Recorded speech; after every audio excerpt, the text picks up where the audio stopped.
Et bonjour tout le monde, si vous avez regardé mon précédent book haul, vous savez que je vais faire un énorme unboxing de colis Vinted. Je vais ouvrir petit à petit les colis, donc à chaque fois ma tête va entre guillemets un peu changer parce que je ouvre au fur et à mesure que je reçois les colis. Mais là j'en ai déjà 3 à déballer avec vous, ce qui est déjà pas mal. Donc on va ouvrir le premier sans plus tarder. Alors je vous avoue que je sais pas du coup qu'est-ce qu'il y a dans tel ou tel colis exactement. Je sais quels colis sont arrivés bien sûr, mais je sais pas dans lesquels il y a tel ou tel type de roman. Donc on va découvrir ça en direct live. Donc c'est parti pour le premier. Alors, déjà ce que j'apprécie c'est que j'ai l'impression qu'il n'y a pas eu trop d'emballage pour rien. Parce qu'il n'y a rien de pire que des colis suremballés ou avec trop de scotch. Vous savez où les gens ils mettent du scotch tout autour du colis et en fait c'est ultra galère à ouvrir. Alors, ok, je vais y arriver. Celui-là quand même il y a pas mal de scotch. C'est un peu galère. Alors, yes. Super, magnifique, ils sont trop beaux. Ok. Alors, j'ai reçu en tout premier le tome 1 et le tome 2 de Blackwater, la fameuse saga de Michael McDowell, aux éditions Monsieur Toussaint l'Ouverture, qui est une maison d'édition que je ne connaissais pas avant de découvrir Blackwater. Et je trouve tout simplement les éditions mais trop belles. Vous les avez probablement vu passer. Mais donc ils sont neufs. Comme vous voyez, vraiment c'est du neuf. Et je les ai eus, alors écoutez, 7€, les deux ensemble, sachant qu'un seul tome c'est de base 8,40€. J'ai eu ces deux-là, sauf que je préfère le dire dès maintenant. Entre-temps, j'ai vu sur Vinted l'intégrale à 10€. 10€, oui. Donc 6 tomes pour 10€. Donc je vais avoir l'intégrale qui va arriver. Blackwater, de quoi ça parle? Je vais vous dire de suite en lisant le résumé avec vous. Alors que les flots sombres et menaçants de la rivière submergent Perdido, une petite ville du sud de l'Alabama, les Cascades, une riche famille de propriétaires doit faire face aux innombrables dégâts provoqués par la crue. Menée par Mary Love, la puissante matriarche, et par Oscar, son fils dévoué, le clan s'apprête à se relever. Mais c'est compter sans l'apparition aussi soudaine que mystérieuse d'Elinor Dammit, ok. Jeune femme séduisante au passé trouble, dont le seul dessein semble être de s'immiscer au cœur de la famille Casquier. Je vous avoue qu'à la base, je me suis dit tant qu'à faire autant lire en anglais, sauf que déjà bon, les couvertures anglaises sont moches et surtout ils sont quasiment introuvables en anglais. C'est très dur de les acheter déjà neufs et même d'occasion c'est très compliqué. Donc je pense que c'est qu'ils doivent plus du tout être édités. Alors deuxième colis, du scotch. Hop là. Je vais faire un coin poubelle par là. Ok, super facile à déballer. Ah, je vois lequel c'est. Hop. Celui-là, pareil, franchement, ouais, très bonne affaire. Très bonne affaire. Je me suis pris le tome 1 de Fable d'Adrienne Young aux éditions Rajo, le format brochet 9. Donc il faut savoir, le format brochet 9, c'est 18,90€. Je l'ai eu pour... Il me semble que je l'ai eu à 8€, le roman. Plus les frais de port, etc., j'ai payé genre 11€. Voilà. Vous l'avez probablement déjà vu passer également parce qu'il a beaucoup fait parler à sa sortie. Donc c'est de la fantaisie, je vous lis le résumé de suite. Depuis des années, Fable vit sur l'île de Géval. Elle ne doit faire confiance à personne. Les récifs coralliens sont son domaine. Là, elle plonge et extrait des gemmes qu'elle revend au jeune capitaine d'un navire marchand. Son départ pour les mers ouvertes aux tempêtes approche, car elle est décidée à retrouver son père et à conquérir son héritage. Je sais qu'il y en a 2 là-dedans. Alors, comment je vais ouvrir ça?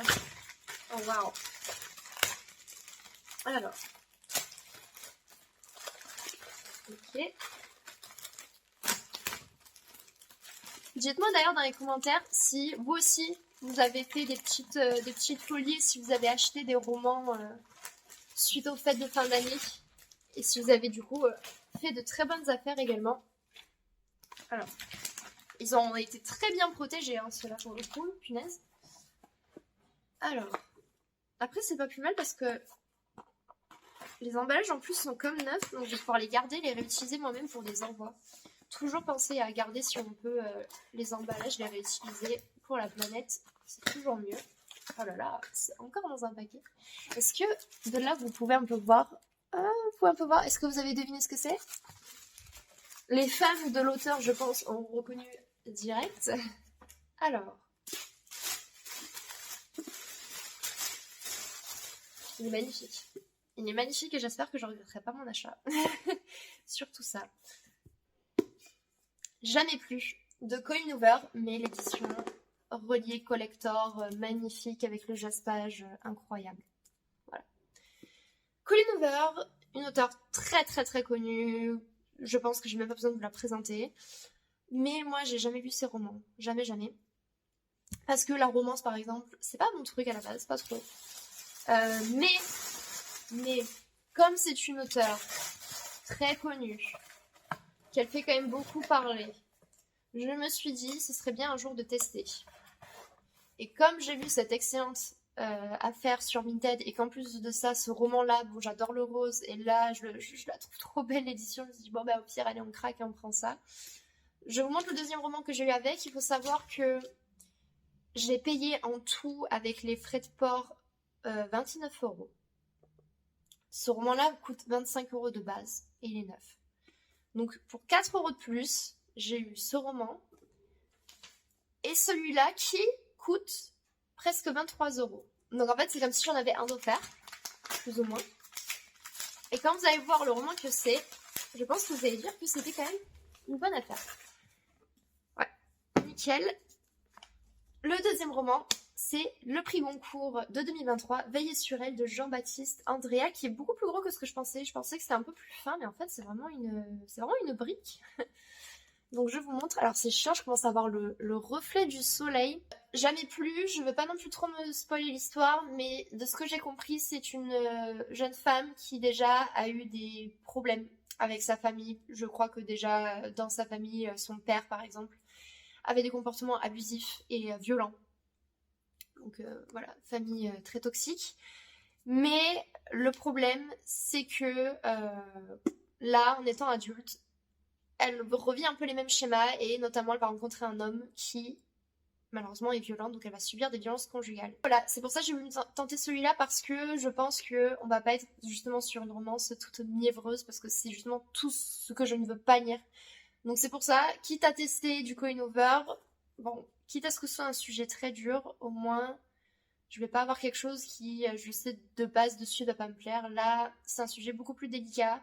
Et selon comment elle l'aborde, si c'est bien fait justement, ça va beaucoup me plaire, je pense. Et donc, le prix Goncourt, le résumé, je vous le lis de suite. Au grand jeu du destin, Mimo a tiré les mauvaises cartes. Né pauvre, il est confié en apprentissage à un sculpteur de pierre sans envergure. Mais il a du génie entre les mains. Toutes les fées ou presque se sont penchées sur Viola Orsini. Orsini plutôt, je pense d'ailleurs. Héritière d'une famille prestigieuse, elle a passé son enfance à l'ombre d'un palais génois. Mais elle a trop d'ambition pour se résigner à la place qu'on lui assigne. Ces deux-là n'auraient jamais dû se rencontrer. Au premier regard, ils se reconnaissent et se jurent de ne jamais se quitter. Viola et Mimo ne peuvent ni vivre ensemble, ni rester longtemps loin de l'autre. Niés par une attraction indéfectible, ils traversent des années de fureur quand l'Italie bascule dans le fascisme. Mimo prend sa revanche sur le sort, mais à quoi bon la gloire s'il doit perdre Viola? Un roman plein de fougue et d'éclat, habité par la grâce et la beauté. Je voulais l'acheter parce que je n'ai jamais eu de prix Goncourt, je pense, de toute ma vie. Donc autant tenter maintenant. Et comme je vous dis, c'était une super bonne affaire, donc j'ai saisi l'occasion, quoi. C'est parti, on continue les unboxings. Là, j'ai 4 colis, j'ai pris les ciseaux pour. C'est parti. Alors, il y a beaucoup de scotch. Purée, il y en a plein. D'ailleurs, au moment où je tourne cette deuxième partie, il faut savoir que j'ai encore commandé sur Vinted. Voilà, ça ne va pas du tout. Je crois que j'ai commandé 3 colis en plus, donc bref. Sans commentaire, hein, mais je vous dis, il y a vraiment de super bonnes affaires, quoi. Mais là, ça y est, on est en janvier, donc j'arrête d'acheter, de commander, puisque l'une de mes résolutions pour 2024 est de n'acheter que 12 romans sur toute l'année, ce qui fait donc un quota de 1 roman par mois, ce qui est très très peu, et de lire au moins 30 romans de ma palle actuelle. Donc, histoire de vider. Alors, 30, même si mon objectif est de lire à peu près 45 romans dans l'année, parce que, vous savez, je lis aussi des services de presse, donc je laisse un peu de marge pour les services de presse. Alors, bonne lecture et heureuse année 2024. Ouh, il est bien protégé. Alors, là, je vous avoue, je l'ai découvert sur Vinted, mais j'ai lu le résumé parce qu'il était vraiment pas cher. J'écrirai de toute façon le prix en bas. Mais il était vraiment pas cher pour le coup par rapport au prix neuf qui est une vingtaine d'euros. Et quand j'ai lu le résumé, j'ai dit ok, franchement, ça m'intéresse vraiment pas mal. Donc je vais le prendre. Ah, magnifique. En vrai, ouais, il est neuf. Hein. Donc c'est chez Gallimard dans la collection du monde entier. C'est de la littérature étrangère. C'est du néerlandais pour le coup. Donc je n'allais pas acheter la version originale parce que je n'allais rien comprendre, on va dire. Il s'agit de Marie. Dan, écoute, je sais pas du tout comment se prononce le néerlandais, donc je vais même pas essayer. Voilà. Je vous lis le résumé très rapidement, mais vraiment, ça me donne trop envie. En 1812, la jeune Marie séjourne en Écosse dans la famille d'Isabella, à peine plus âgée qu'elle. Ensemble, les deux adolescentes parcourent la lande et s'adonnent aux frissons. Ne serait-ce pas des monstres qui les guettent parfois au détour de ces paysages torturés? Les deux amies s'initient à regarder le monde qui les entoure et apprennent à y déceler désir et mystère. 4 ans plus tard, Marie est devenue femme et mère et séjourne au bord du lac Léman en compagnie des poètes Percy Shelley et Lord Byron. Recluse en raison de pluies diluviennes, cette petite compagnie sirote du laudanum et s'invente des histoires effrayantes. C'est alors que le souvenir des émois écossais ressurgit dans la conscience de Marie, qui va donner naissance à l'un des chefs-d'œuvre de la littérature fantastique, Frankenstein. Plongée sensuelle au cœur de la création d'un mythe littéraire, Marie nous offre le portrait d'une flamboyante jeune fille qui entrelace l'expérience de l'amour et de la perte et s'abandonne au vertigineux pouvoir de l'imagination. Et ayant lu Frankenstein donc de Mary Shelley, je vous avoue que j'ai trop envie de lire cette sorte de biographie fictive en fait, puisque ça parle donc de l'auteur, on a des références à d'autres auteurs et poètes, hein, Percy Shelley, Lord Byron. Donc vraiment, j'ai très hâte de lire ça et de voir un peu ce que ça va donner. Est-ce que le style d'ailleurs va un peu ressembler à Frankenstein ou pas du tout? Enfin, bref, j'ai très hâte, mais je vous dis ça, je connaissais pas du tout et je suis très contente d'avoir fait cette découverte-là sur Vinted. Alors, deuxième colis, c'est parti. Il y a énormément de scotch. Vous voyez, il est tout plein de scotch. Ça va être terrible à enlever ça. Alors, ça y est, on arrive au bout. Je vais pouvoir ouvrir par là. Ah, parfait. Ok, bah pour le coup, ça aurait pu être un peu mieux protégé. Parce qu'ils sont vraiment mis à même comme ça. Bon. Ouf. Je sais pas si c'est le voyage qui l'a abîmé, lui, mais il a pris un peu des dégâts. Donc la fameuse intégrale de Blackwater que j'ai reçue, que rappelez-vous, je vous en ai parlé juste avant, j'avais eu pour 10 € plus les frais de port, de toute façon je mettrai le prix là. La voici, la voilà. Donc comme je vous ai déjà présenté et montré le fameux tome 1, qui pour le coup est comme neuf. Le tome 2 qui est très légèrement abîmé dans le coin, mais sinon comme neuf quoi. Le tome 3 qui pareil a les coins très abîmés. Franchement ça me dérange pas du tout. Ils sont dans un excellent état et puis ils sont tellement beaux. Le tome 4. Le tome 5. Vraiment ils sont impeccables. Et il y a juste le tome 6 qui peut cher, a un peu pris cher. Bon. Je sais pas si vous verrez, mais en fait, tout là, il est plié.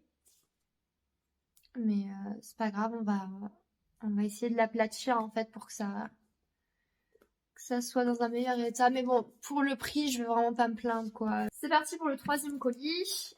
Alors... Mon Dieu, je sais même pas par où commencer. À nouveau, j'ai plein de scotch. Et c'est bien serré pour le coup. Ça va être un peu galère à enlever. Alors...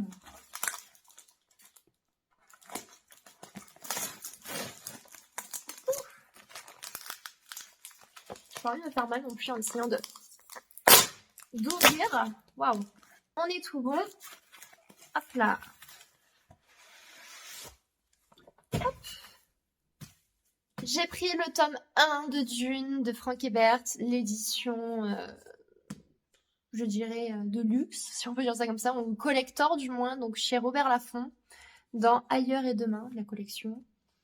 Elle est magnifique, elle est reliée. Incroyable. Le tome 1, je l'ai en réalité en anglais.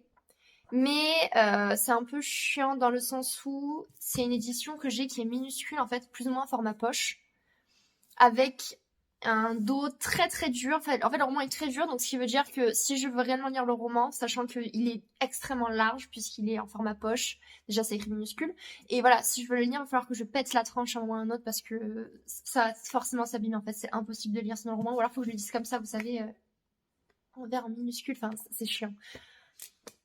Donc ça, plus qu'il est chez mes parents, que je peux plus aller là-bas, ce qui veut dire que potentiellement je pourrais jamais vraiment le récupérer ou pas le lire avant très longtemps. Et comme ça reste quand même de la science-fiction, c'est très spécifique. Le vocabulaire, en plus tout le lore autour de Dune est très très compliqué à lire en VO. Donc c'est pour ça que je me suis dit, tant qu'à faire, cette édition-là, je vais mettre le prix avec les frais de port. Franchement, c'était une très bonne affaire par rapport au prix de base. Il me semble que c'est une nouvelle traduction. Voilà, traduction revue et corrigée. Dune, vous devez connaître l'histoire, je pense. Je vais pas faire de résumé, mais clairement, ça me plaît, ça me tente. J'ai vraiment envie de lire ce classique, maintenant, en fait, de la science-fiction. Et on termine avec le dernier colis extrêmement léger pour cette partie-là. Bien sûr, c'est pas fini la vidéo, hein. Il y a plein d'autres colis à ouvrir, mais là, pour aujourd'hui que je filme, c'est le dernier. Alors, pareil, on a plein de scotch.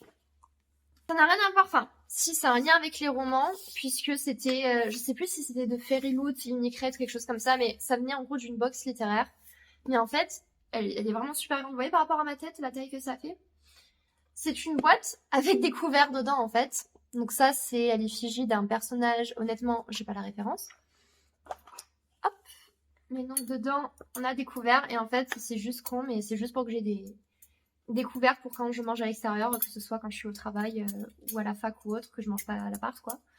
Et c'est que j'ai trouvé les couverts super beaux. Je vous les montre un par un. Par exemple, on a cette cuillère et à chaque fois, en fait, il y a une citation écrite dessus. Donc là, par exemple, Every locked door has a key. Donc chaque porte fermée a une clé, en gros. Voilà. La fourchette, c'est Think Badass Thoughts. Donc pense, enfin, ou du moins, et des pensées badass, on va dire. Voilà. Et Everything Science Fiction until someone makes it Science Fact. Donc tout est de la science-fiction jusqu'à ce que quelqu'un rende ça factuel, en gros, on va dire. Si je traduis vite fait à l'arrache. Mais les couverts, voilà, façon or. Je les trouve super mimes, j'aime bien. Ça va pas coûter grand chose. Bon, pour le prix, c'est pas non plus donné, hein, on va pas se mentir. Mais je sais pas, entre voilà la petite boîte pratique, les couverts super beaux avec les petites citations, je me suis dit, allez, on prend, tant qu'à faire. C'est parti, on va ouvrir les derniers colis, je les ai enfin, on va terminer cette vidéo, ils sont là.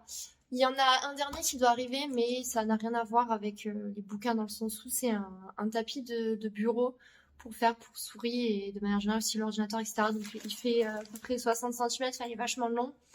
Et c'est de Fairyloot ou de Imicrate, je crois, Imicrate, et c'est en lien avec un roman, enfin bref, donc c'est inspiré univers livresque, mais en soi c'est pas un objet de livre, quoi. Donc c'est parti, j'ouvre le premier que j'ai sur moi. Ma paire de ciseaux, je l'ai, c'est parti.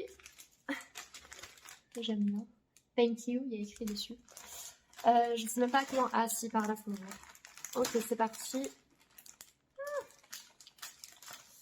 Mais là, je vous dis, après ça, je vais réellement, vraiment, c'est pas pour faire semblant, mais je vais désinstaller l'application Vinted. Dès que j'ai donc reçu le fameux tapis de bureau.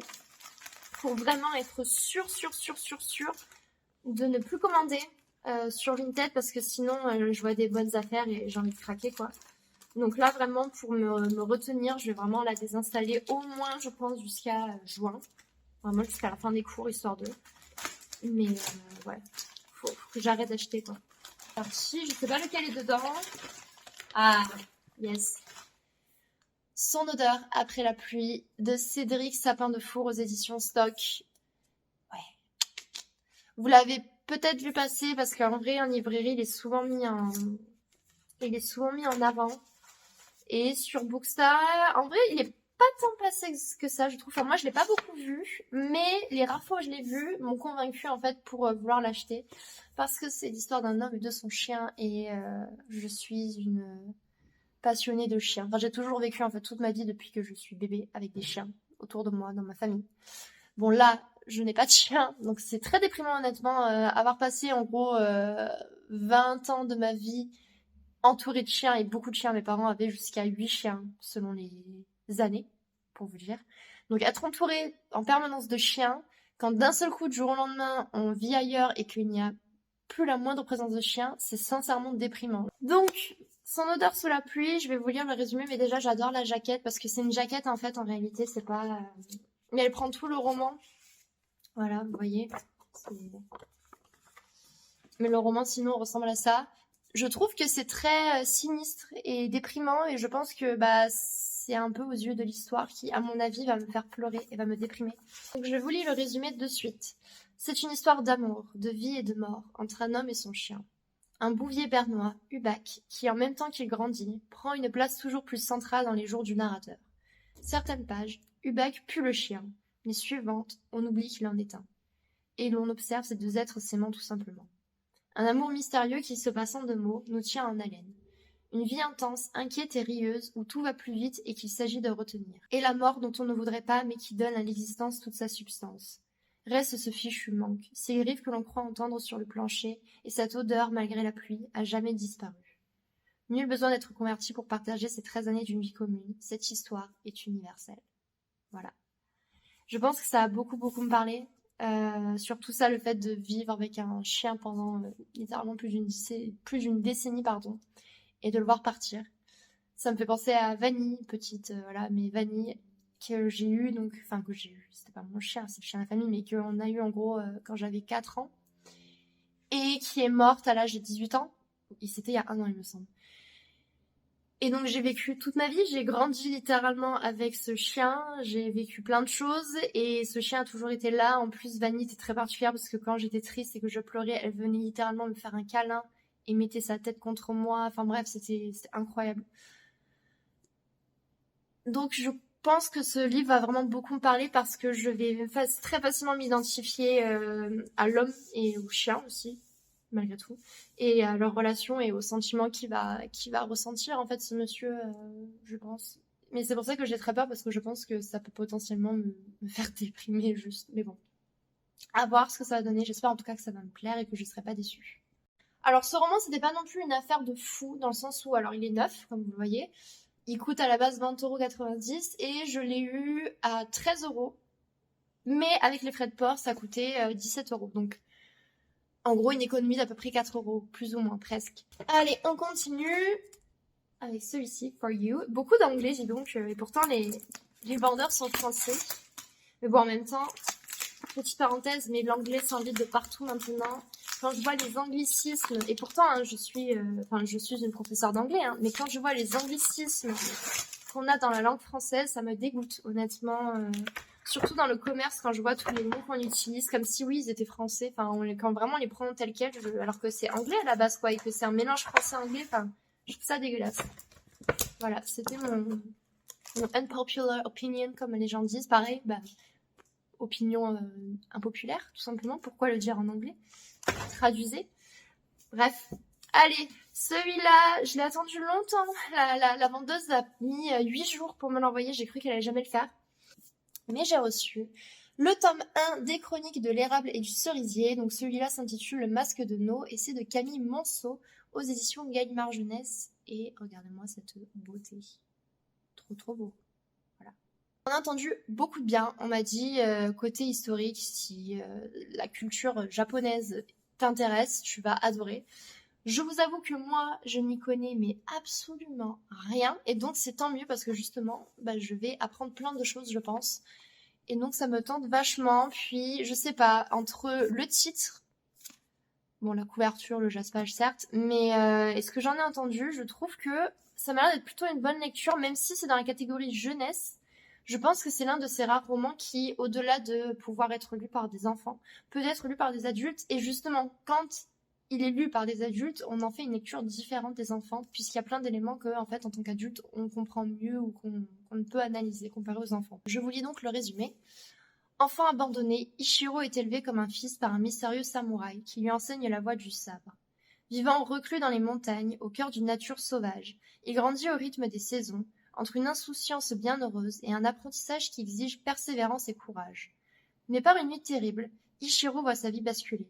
Il doit tourner le dos à son enfance pour affronter le monde et son destin. Héros sublime, amitié et trahison, passion et vengeance, le Masque de No est le début d'une épopée éblouissante dans le Japon du XVIIe siècle et la révélation du talent de Camille Monceau. Donc pour l'état du roman, comme vous voyez, il est donc neuf, puisque vraiment le but c'est d'acheter que des romans neufs sur Vinted. Il coûte 20,50€ à la base, et là j'ai eu vraiment une très très bonne affaire parce que je l'ai eu à 10€ et avec les frais de port, ça coûtait 14€ en tout. Donc là, c'est quand même une très très bonne affaire. De toute façon, je vais vous dire à la fin combien j'ai payé, combien j'aurais dû payer si j'avais payé les vrais prix, etc.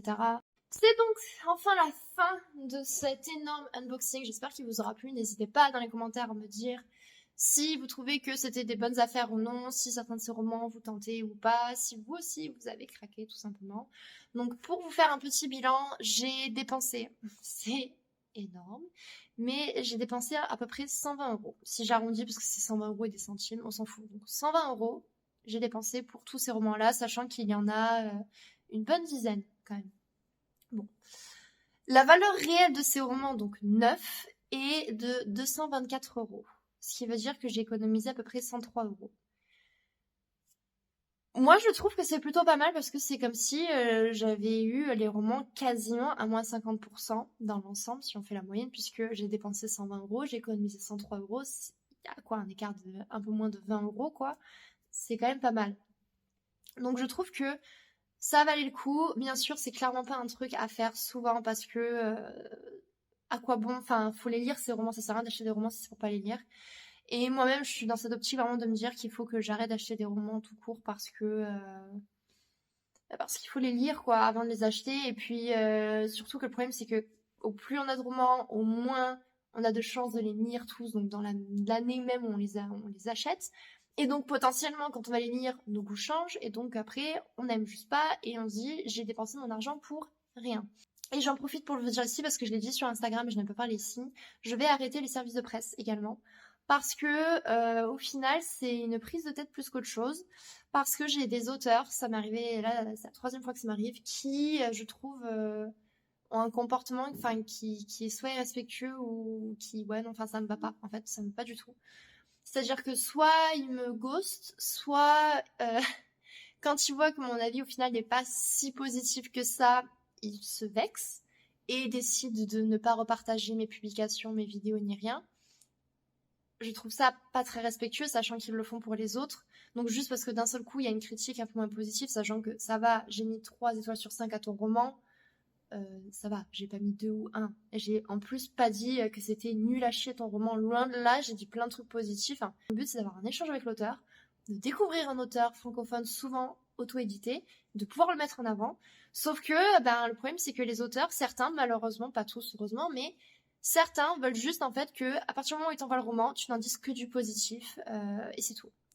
Voilà, tu peux pas faire la moindre critique. Donc ça, j'aime pas du tout et ça me prend la tête parce que ils se rendent pas compte que ok, ils m'envoient un roman gratuit, mais en fait, je fais des trucs, je le lis, je prends des notes, j'analyse, je fais mes vidéos, je fais mes chroniques. Au bout d'un moment, ça me prend du temps de faire ça. Donc si c'est pour au final avoir un auteur qui me ghost ou qui ne repartage même pas mes trucs ni rien, ce que je trouve très irrespectueux, sachant qu'ils le font pour toutes les autres chroniques, j'arrête. Voilà. Donc c'était juste pour vous dire que les services de presse vont s'arrêter. Donc vous en verrez encore quelques-uns puisqu'il y a ceux que je dois chroniquer, etc. Je pense jusqu'à encore début mars ou voilà, courant mars. Mais après ça va s'arrêter. Normalement il n'y en aura plus, sauf à titre très exceptionnel où vraiment le roman me tente à fond et je m'entends bien, vraiment bien avec l'auteur. Donc voilà, et dernier petit point que je voudrais dire, c'est que, alors ça va prendre du temps puisque vous savez, il y a toujours un décalage entre le moment où je lis les romans et le moment où je les chronique. Donc il faut compter un décalage d'1 mois et demi à peu près, voire 2 mois. Mais donc pareil, à partir de mars, je pense, vous aurez des chroniques sur des genres qui en réalité me plaisent vraiment, sincèrement. Parce que je me suis rendu compte aussi que je me perdais un peu avec Bookstagram, tout ça, et les services de presse, et que je lisais pas forcément des trucs qui, de base, factuellement, sont mes genres de prédilection. La science-fiction, la dystopie, la littérature contemporaine, ou les classiques, par exemple, ça fait très longtemps que vous n'en avez plus vu sur cette chaîne. Et pourtant, c'est mes genres favoris. Avec, par exemple, aussi les thrillers. Et donc, en fait, bah, c'est pas bon. Enfin, donc j'aimerais retourner à des vraies lectures qui m'intéressent énormément, d'où voilà des romans comme Son verre après la pluie, Le Prix Goncourt, le roman Marie que je vous ai présenté avant, qui sont des romans qui pour le coup m'intéressent énormément et qui pourraient être vraiment mon genre. Ou plein d'autres romans que j'ai dans ma palle qui n'attendent que d'être lus et que j'ai trop envie de lire. Donc voilà, je vais me recentrer un peu plus sur mes goûts de lecture et sur mes choix de lecture. Donc vous aurez des choses qui normalement me plaisent plus et donc potentiellement aussi des chroniques plus positives également parce que si vous avez vu le bilan lecture par exemple du mois de décembre, c'était assez mitigé, c'était pas super. Donc, enfin bref, j'arrête de parler, j'ai beaucoup trop parlé, mais c'était au moins le petit point sur cette chaîne pour que vous sachiez quand même, je pense que c'était important de le dire quand même. N'hésitez pas, si vous avez aimé cette vidéo, bien sûr, à mettre un petit pouce bleu, et si vous avez envie, bien sûr, de commenter, de me dire quoi que ce soit, n'hésitez pas, vous savez que je suis toujours ouverte et que je réponds aux commentaires. On se retrouve très prochainement pour une autre vidéo, en attendant, portez-vous bien et à très bientôt.